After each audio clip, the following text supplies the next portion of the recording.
Punchline, 18h-19h, Laurence Ferrari sur CNews et Europe 1. Aujourd'hui, les parents. Bonsoir à tous et bonsoir à toutes. On se retrouve en direct sur CNews et sur Europe 1 dans cette édition spéciale pour évoquer ce drame. Une enseignante d'art plastique âgée de 60 ans a été poignardée dans sa classe d'un collège de Sanary-sur-Mer dans le Var. Son pronostic vital est engagé. C'est ce qu'a indiqué le procureur de Toulon. On l'entendra dans un instant. Les faits se sont déroulés vers 14h. Au collège, elle a reçu 3 coups de couteau portés par un élève jeune de 3e. Il avait 14 ans. Il a 14 ans. Il a été interpellé et placé en garde à vue pour tentative d'assassinat. On attend d'ici quelques instants aussi une première réaction du ministre de l'Éducation nationale qui est sur place. C'est une fois de plus l'ultraviolence des mineurs qui est un signal d'alarme de cette société qui est en train de basculer. On va tout de suite faire le point sur ce qui s'est passé avec Michael Dos Santos et on se rendra sur place à Sanary-sur-Mer. Il est aux alentours de 14h dans ce collège de Sanary-sur-Mer. Un élève agresse sa professeure d'art plastique en salle de classe. L'adolescent de 14 ans la poignarde au moins à 3 reprises au torse.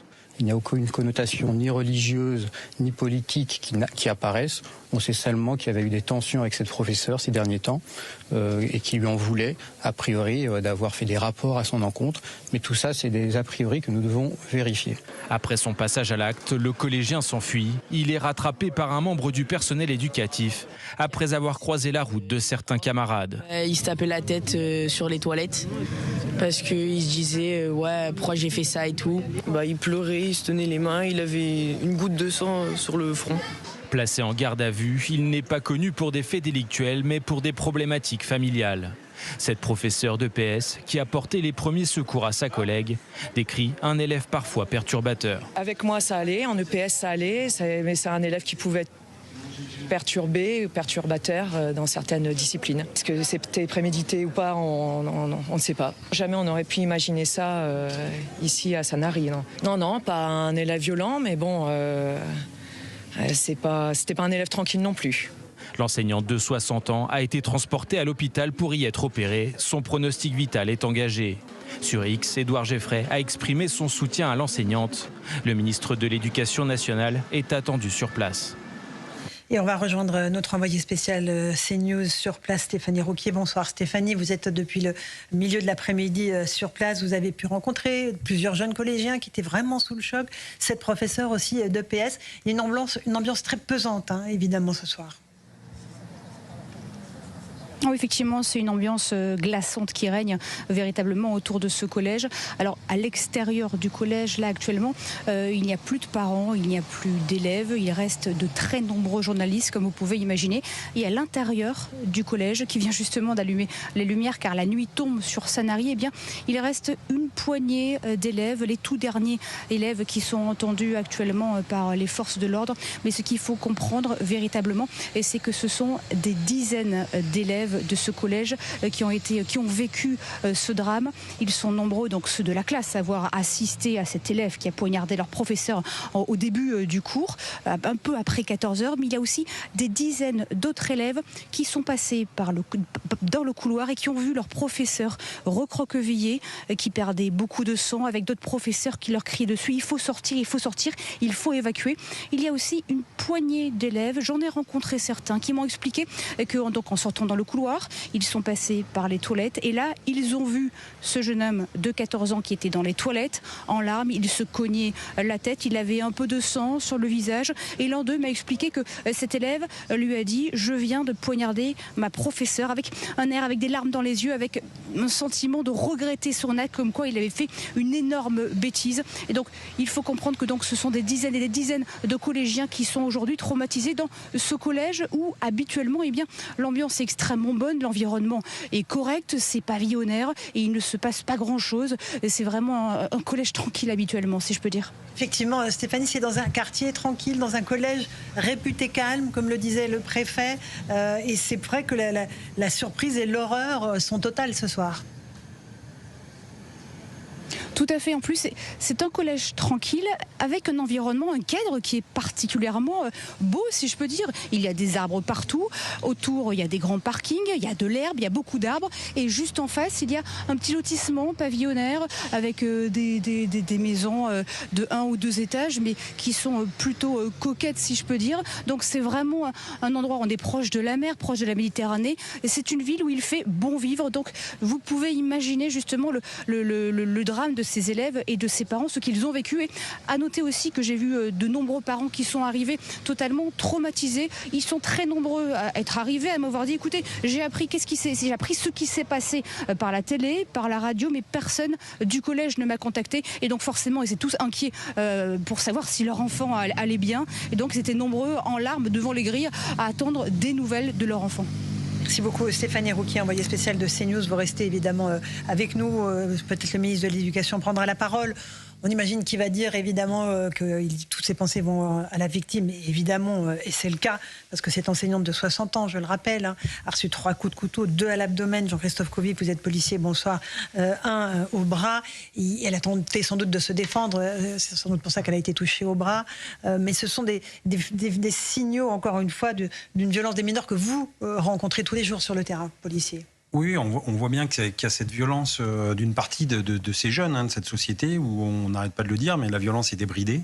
On passe plus facilement à l'acte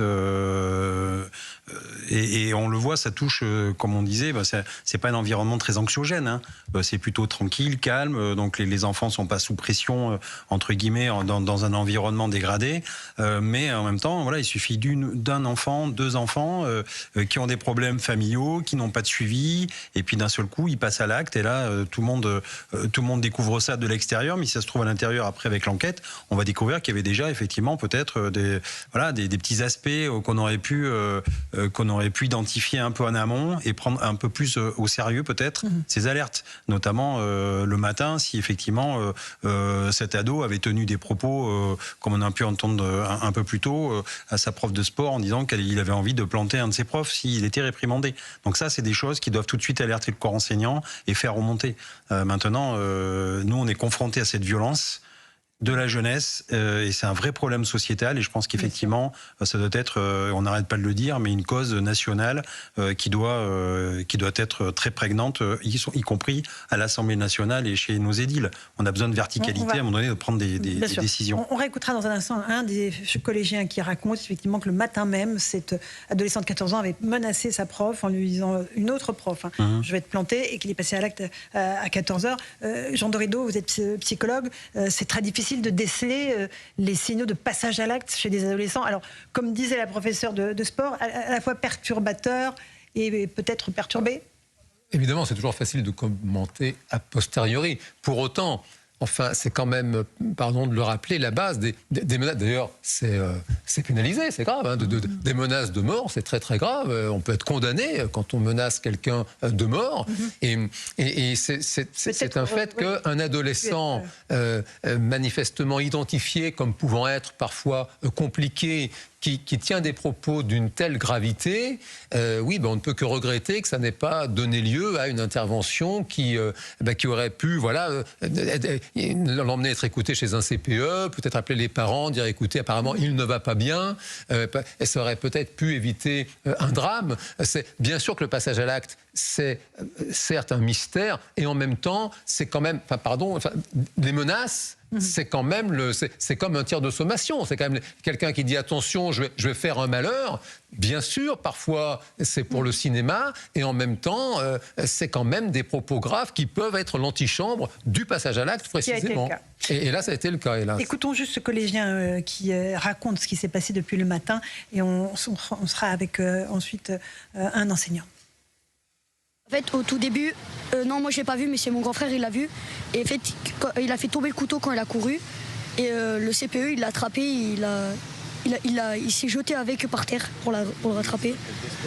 Et après, le matin même, il disait déjà à la prof de sport, faut arrêter de m'embêter, sinon je vais vous planter, déjà il disait. Mais il pensait pas que c'était vrai. Éric Nolot, on a la chronique d'un désastre annoncé, en fait, là, avec ce qui s'est passé. Comme le dit ce petit bout de chou, hein, c'est des collégiens. C'est vraiment, moi, je ils sont suis très jeunes. Très au courant des procédures, mais si vraiment cet élève s'est adressé directement à son professeur en lui disant « je vais te planter », non, ce n'est pas le même professeur. non, mais un professeur. C'était un signal d'alerte suffisamment fort pour qu'il y ait immédiatement quelque chose qui soit déclenché. Oui, j'ai bien compris que c'était un autre professeur, mais peu importe. Il dit quelque chose qui est absolument intolérable. Et si en plus il était identifié comme un élève perturbateur, perturbé, moi je trouve, l'enquête le dira, il y a sans doute eu des failles dans la sécurité interne de l'établissement. Il me semble que c'est un signal d'alerte suffisamment fort. Quand même. On est avec Maxime Reppert en ligne, vice-président du SNALC, le syndicat enseignant. Est-ce que vous allez peut-être dire votre ras-le-bol du fait que les enseignants sont des cibles aujourd'hui? Ils sont en première ligne, je le disais tout à l'heure, face à la violence des mineurs. Oui, vous avez tout à fait raison. Effectivement, nous sommes devenus des cibles parce que l'école est une cible.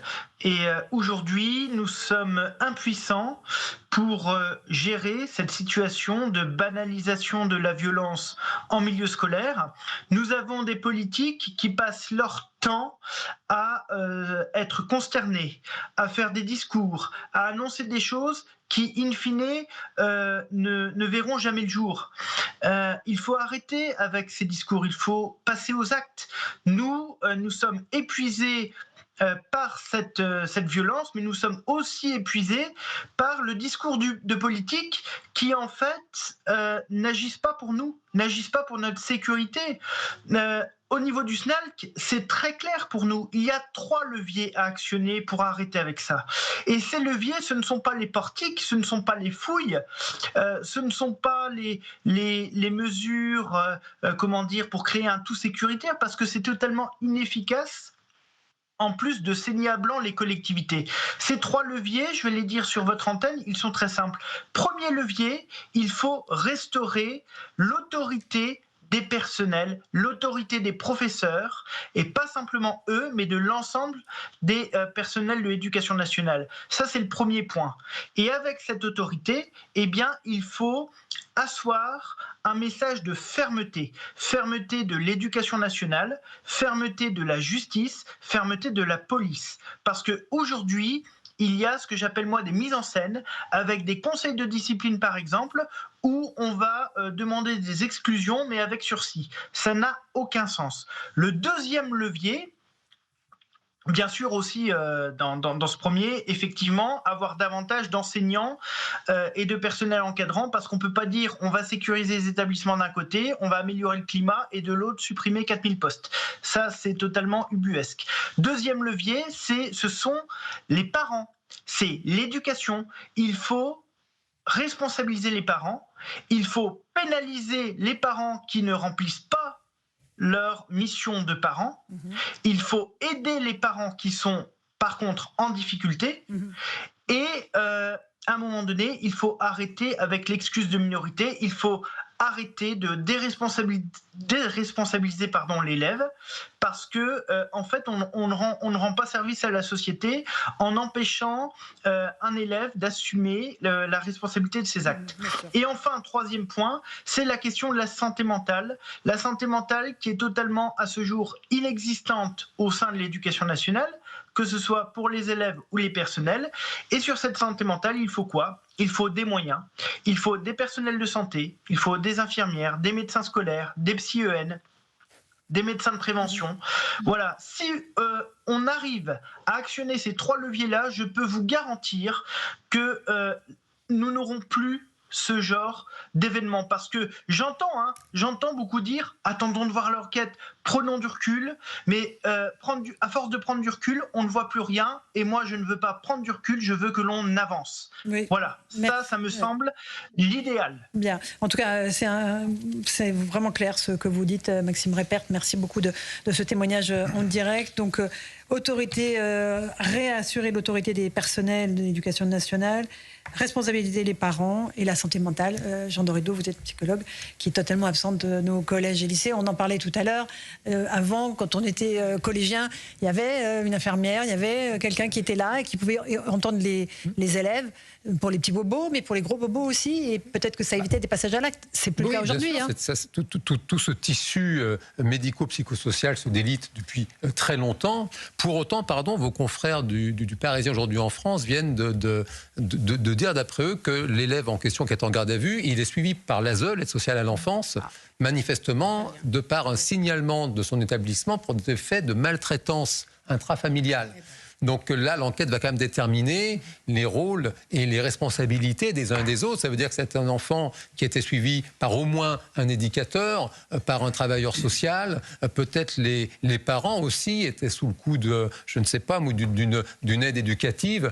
Et ça questionne, hélas, pour le moment, le fait que les signes avant-coureurs n'aient pas été mieux identifiés, parce que peut-être, hélas, cette enseignante vraiment à qui vont toutes mes pensées, qui est entre la vie et la mort, peut-être a-t-elle servi de mauvais objet, comme on dit en psychologie. Si c'est un enfant qui est maltraité, eh bien, il a pu basculer dans quelque chose de complètement effrayant, de cette violence comme ça qu'il subit. Peut-être découvrir un parcours de violence. Ça vient de tomber, aussi. En tout cas, il est suivi par l'ASE, manifestement. Il est suivi par l'ASE, l'aide sociale à l'enfance. Ah oui, donc c'est peut-être encore un profil. Naïma Fadel.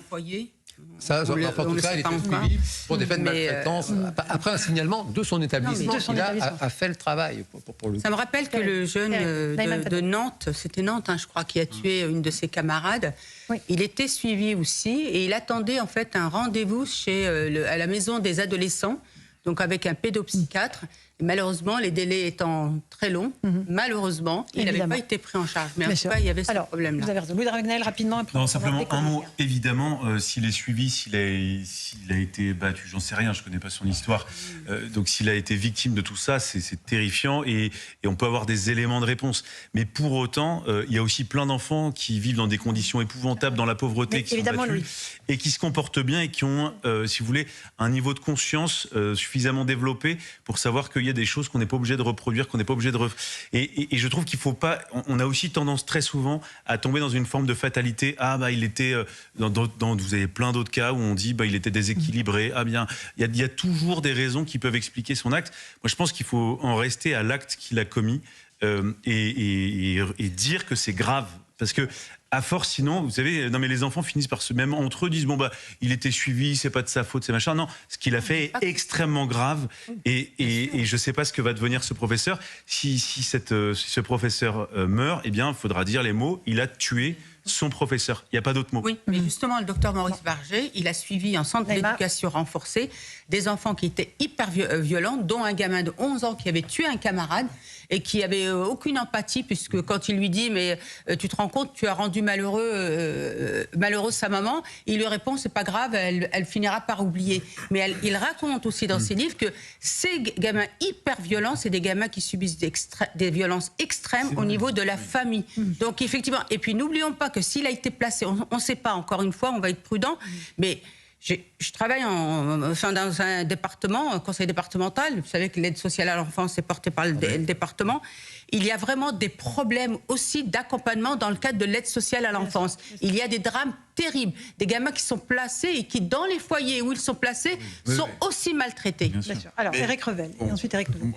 Évidemment, on va continuer à être prudent, mais quand même, vous avez lâché un mot qui me semble essentiel, c'est l'effondrement de l'empathie dans cette génération. Pourquoi je vous dis ça ? Parce que on déplore évidemment le fait qu'il n'y ait plus d'assistantes sociales, de psychologues scolaires, d'infirmières dans la plupart des collèges. Et la maltraitance de l'enfance, c'est pas quelque chose qui est apparu au XXIe siècle. Ce que je veux dire par là, c'est qu'il y a toute une époque où les enfants étaient extrêmement maltraités et où il n'y avait aucun amortisseur social.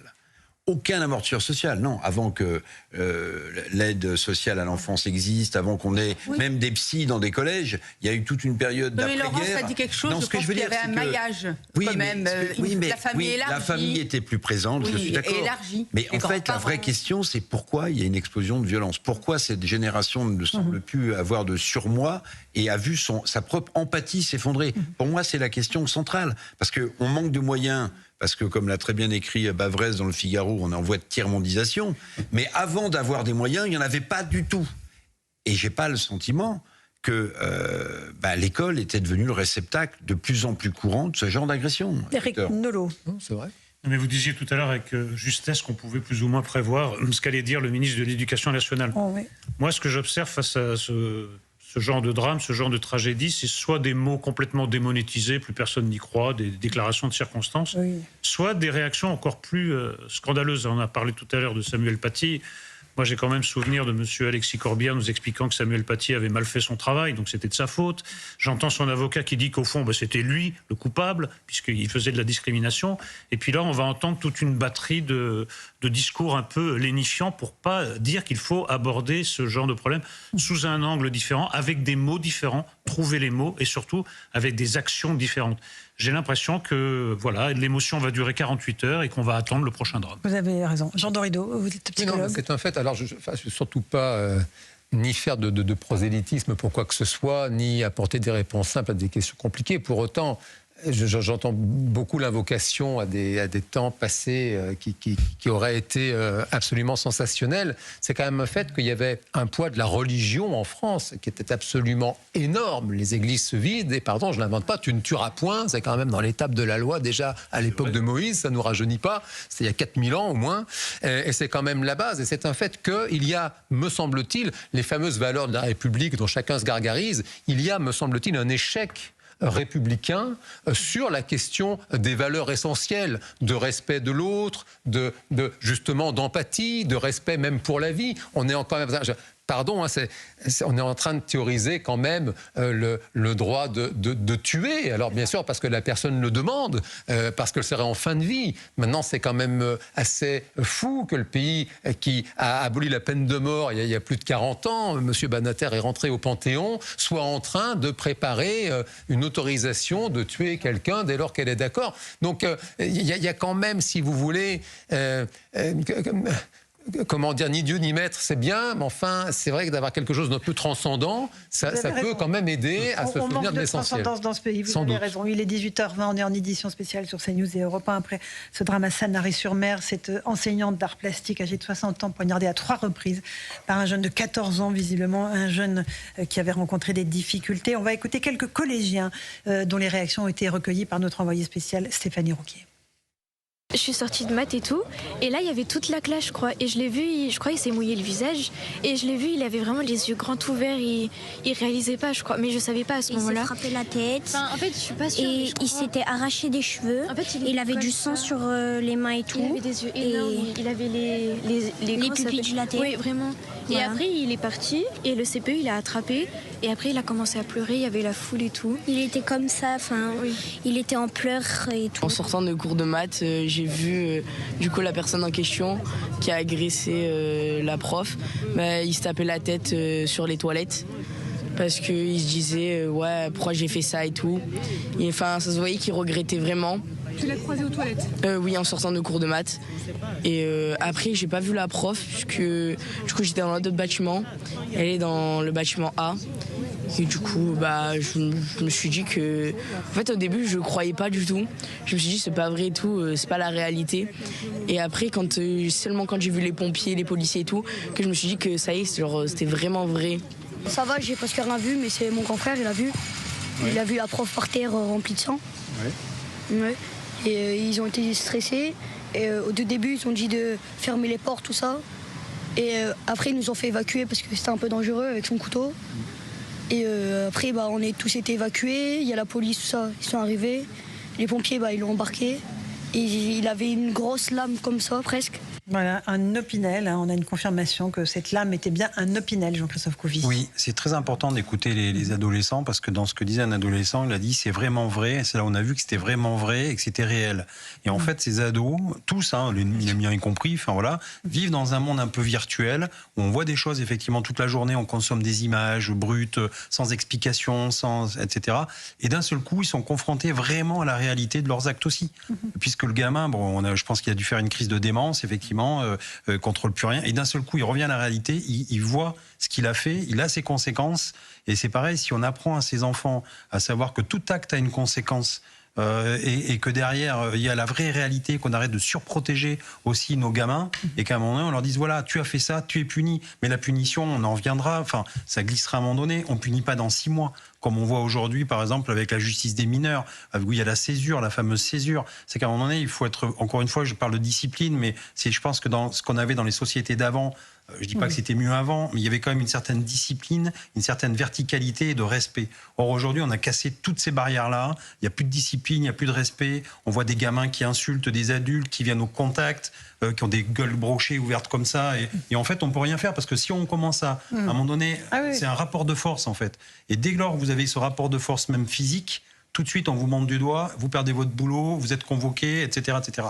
Donc, il faut reprendre un peu cette offensive et se dire, voilà, je suis un adulte, tu me parles pas comme ça. Et derrière, il faut tout de suite qu'il y ait une punition. Or, aujourd'hui, voilà, je pense qu'on a abandonné un peu ça. Il y a beaucoup désolé de le dire, mais beaucoup de pédopsychiatres et de psychologues qui ont cassé un petit peu les règles de société qu'on avait. Nous, on le voit dans la police, on a des sociopathes aujourd'hui qui vivent en dehors des règles de la société. Et je le vois dans les refus d'obtempérer, etc., qui ont augmenté. Je pense que certains ont fait une sécession.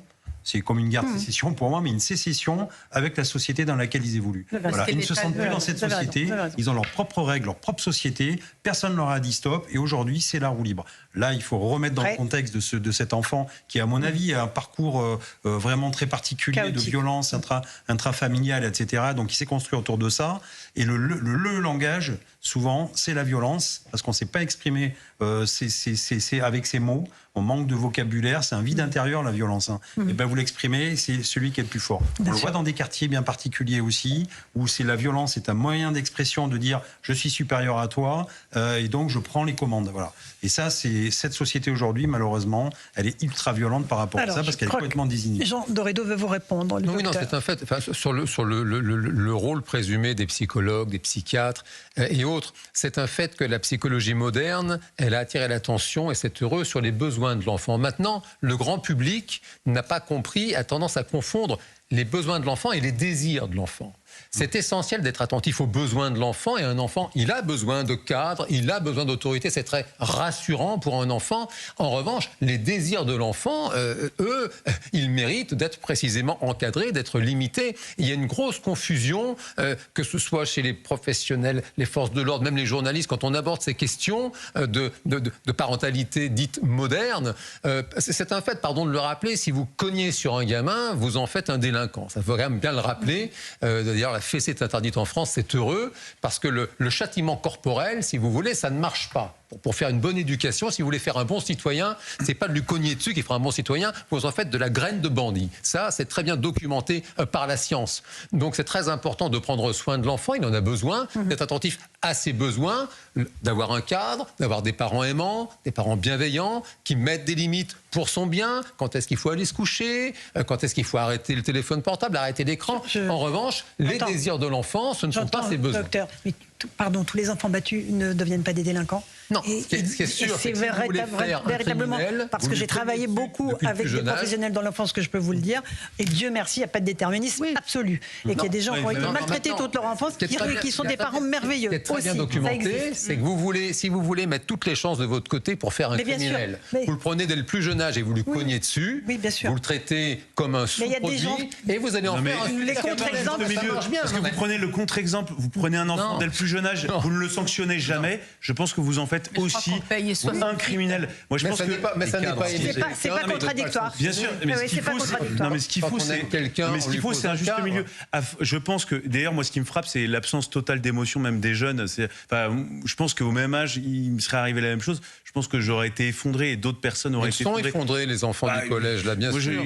J'ai l'impression qu'ils parlent comme ça assez facilement. C'est pas un jugement, c'est juste. Oui, mais après, ils sont. Et par ailleurs, non, mais je pense que c'est réellement l'absence de sanctions. C'est un peu ce que disait Jean-Christophe Couvi tout à l'heure, qui fait qu'aujourd'hui, tout le monde se pose trop de questions. La sanction, elle doit être simple, elle doit être extrêmement rapide.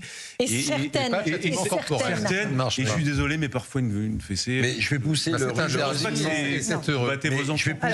raisonnement de Jean Doredo un peu plus loin. Si un adulte refuse. Alors un enfant a fortiori, ça se refuse. Vous avez raison. Est-ce que j'accepterais que mon patron me côté du sujet. Eric Revel.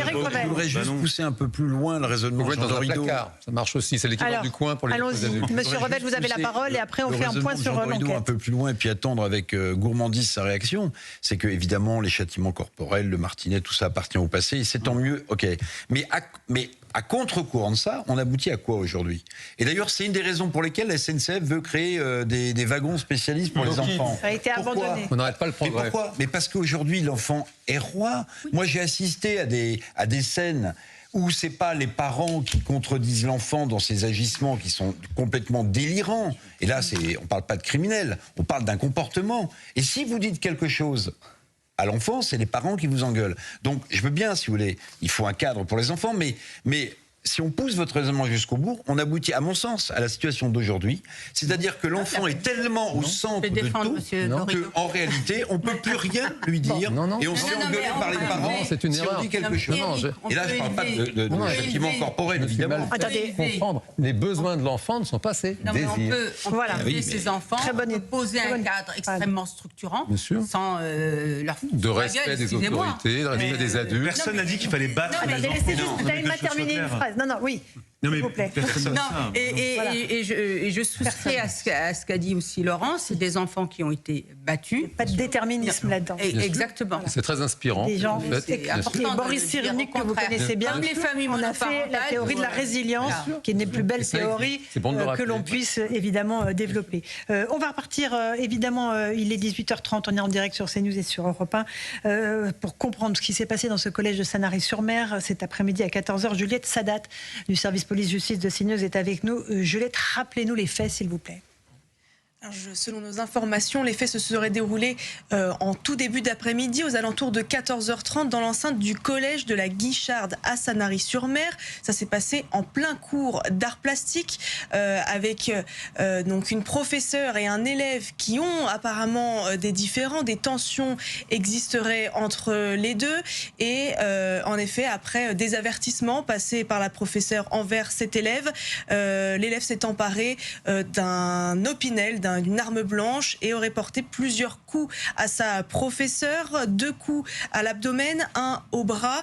C'est pour ces coups à l'abdomen qu'elle a été prise en charge en urgence absolue. Son pronostic vital reste engagé. Elle a été en intervention chirurgicale durant cet après-midi.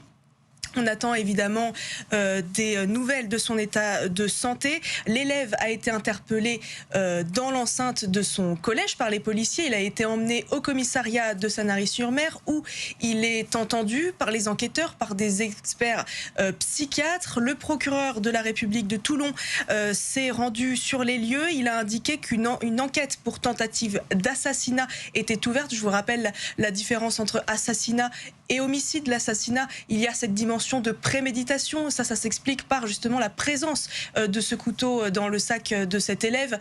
Que faisait cet élève en possession d'une arme blanche? Ça, il va falloir le déterminer si oui ou non il y a eu préméditation, et ce qui explique ce geste. Merci beaucoup Juliette Sadat pour ces précisions. Frédéric Michel, vous êtes l'envoyé spécial d'Europe 1 à Sanary-sur-Mer. Bonsoir à vous. J'imagine que l'ambiance est extrêmement pesante aux alentours de ce collège qui a vécu un véritable drame cet après-midi. Je rappelle que l'enseignante est toujours entre la vie et la mort. On parle beaucoup de son jeune agresseur qui a 14 ans, qui est en garde à vue. Il faut aussi avoir évidemment une pensée pour elle qui est en train de se battre pour sa vie. Oui, Laurence, ici, vous l'avez dit, les parents sont sous le choc. Ils sont venus toute l'après-midi chercher leurs enfants, des enfants qui, pour certains, sont sortis avec les yeux rougis. Certains de ces élèves m'expliquaient avoir vécu la scène plus ou moins de loin. Ça s'est passé à l'entrée de la salle de cours de cette 3e 3, dans le couloir. Et certains élèves me disaient qu'ensuite, après le geste, l'élève a couru et c'est un CPE, un surveillant, qui l'a rattrapé, plaqué au sol. Ces élèves disent que beaucoup de gens étaient en pleurs. Ils ont entendu crier la professeure qui, vous l'avez dit, est actuellement entre la vie et la mort. Elle a été transférée à l'hôpital de Toulon. C'est un hôpital militaire, un hôpital spécialisé notamment dans les blessures par arme à feu, mais là c'est une arme blanche, donc elle est actuellement soignée dans cet hôpital. Et c'est vrai que ici les parents me l'ont dit, en venant chercher leurs enfants, ils sont sous choc parce qu'on est à Sanary, c'est une petite cité balnéaire tranquille. Ce collège, c'est un tout petit collège, 500 élèves, et c'est vrai que personne ne s'attendait à ça ici. Cet élève était connu, une professeure de PS maîtresse qui a d'ailleurs porté les premiers soins à l'enseignante nous dit qu'elle l'avait dans son cours, que c'était un garçon de 14 ans pénible mais pas violent, qu'elle n'imaginait pas ce geste. Voilà, ici sur place, c'est vraiment le choc et la stupéfaction. Merci beaucoup Frédéric Michel, envoyé spécial d'Europe 1. Voilà ce que l'on pouvait dire à l'heure où on se parle de ce qui s'est passé, de ce drame qui s'est déroulé à Sanary-sur-Mer. Évidemment, on va suivre cette information tout au long de la soirée sur nos deux